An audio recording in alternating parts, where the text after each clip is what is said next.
Good evening, everyone. Today we bring you a special report on the earthquake that shook Southern California. A 5.2 magnitude quake hit near Bakersfield on Tuesday night, causing shock waves felt across a wide region. Let's break down all the details and repercussions of this event. The earthquake, which occurred at a depth of about 6 miles just after 9 p.m., was registered approximately 7.6 miles west-northwest of Mettler in Kern County, nearly 19 miles south of Bakersfield, and 89 miles north of downtown Los Angeles, according to the United States Geological Survey.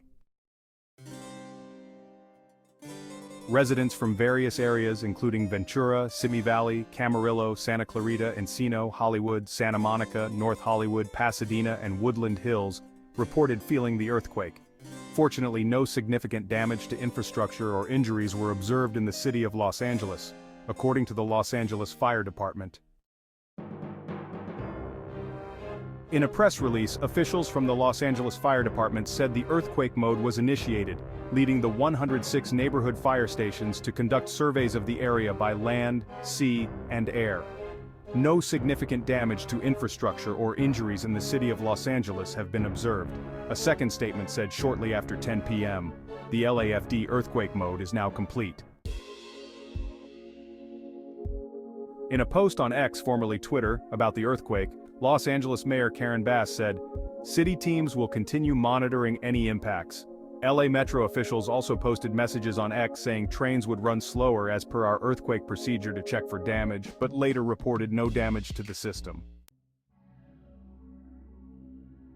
However, motorists on Highway 5 southbound, just south of Grapevine Road, were not so lucky.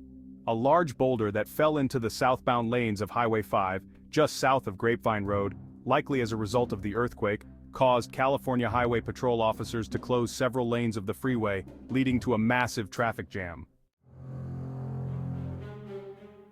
Prominent seismologist Dr. Lucy Jones said on X that the 5.2 magnitude earthquake was located at the southern end of the Central Valley, near the White Wolf Fault that produced a 7.5 magnitude earthquake in 1952, but that this quake did not appear to be on that fault. As with any earthquake in Southern California, there is a 5% chance it will be followed by something larger, Jones added. Dozens of aftershocks continue to shake Southern California a day after the 5.2 earthquake in Kern County. The USGS has recorded nearly 70 aftershocks since Tuesday's quake centered in Lamont, mostly with magnitudes between 2.0 and 4.0. Among the larger magnitude quakes was a 4.4 magnitude one in the Grapevine area at 7:09 p.m. Wednesday, and another 3.8 magnitude quake that hit Wednesday at 4:43 p.m. near Lamont. There were no immediate reports of damage from the aftershocks.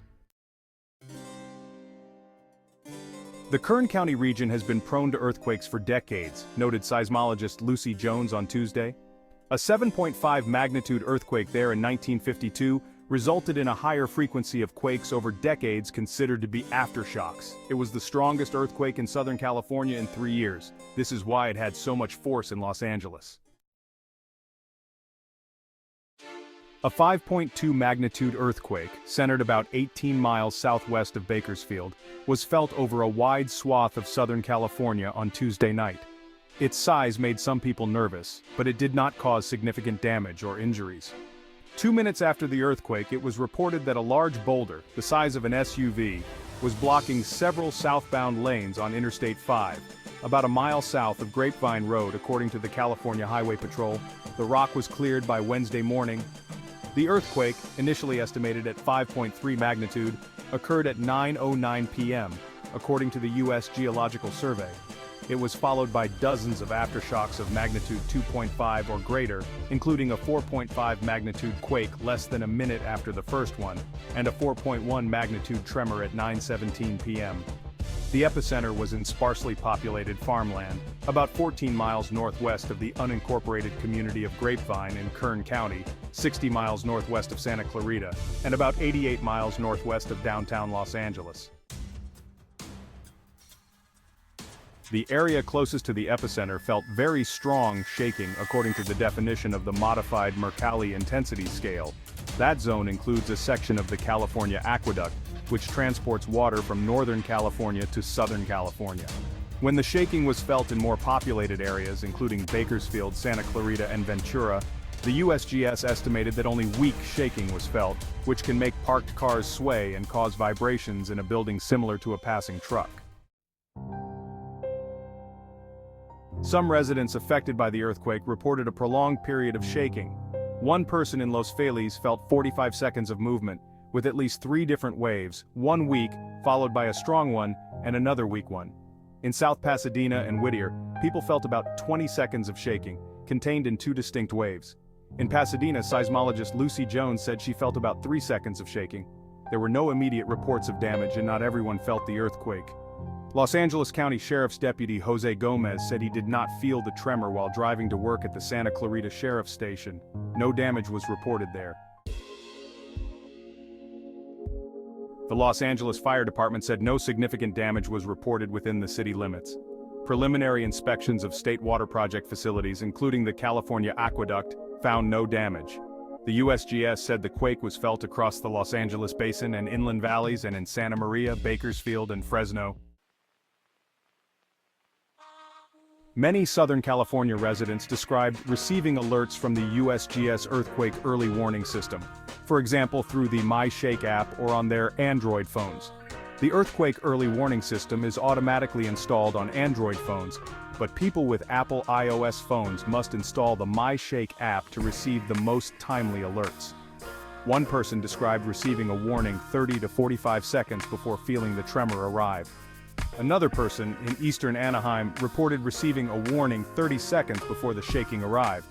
Jones, a research associate at Caltech, said the duration of shaking can vary greatly in the Los Angeles area because the length of time the ground moves in a given location can depend on the soil and rocks underneath the location, whether a person is sitting or moving, and even whether an individual is on the ground floor or the top of a skyscraper. Those on higher floors feel the shaking more strongly.